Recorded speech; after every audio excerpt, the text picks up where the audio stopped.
இதுதான் கன்னியாகுமரி. 3 கடலும் ஒன்றா ஜாயிண்ட் ஆகிற இடம் இதுதான். நம்ம இந்தியா மேப்பில் கடைசி எட்ஜு இதுதான். தரை இதுதான். கடைசி பூமி வந்து இது இங்கே தான் நம்ம இந்தியா மேப்பில் இருக்கும். ஸோ சுற்றி பார்த்தீங்கன்னா அப்படியே கடல் தான். நம்ம சுற்றி 3 பக்கம் அப்படியே கடல். இந்த பக்கம் நார்த் சைடு மேலே நம்மளுடைய தமிழ்நாடு. இந்தியா மேப்பில் இதுதான் மேலே இருக்கும். சுற்றி கடல்.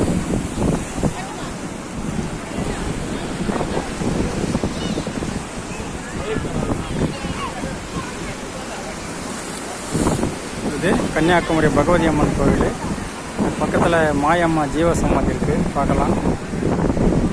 திருவள்ளுவர் சிலை. வாய்ப்பு இருக்கிறவங்க வந்து பாருங்கள். வாழ்க்கையில் பெரிய உச்சத்தை அடைவீங்க. நன்றி, வணக்கம்.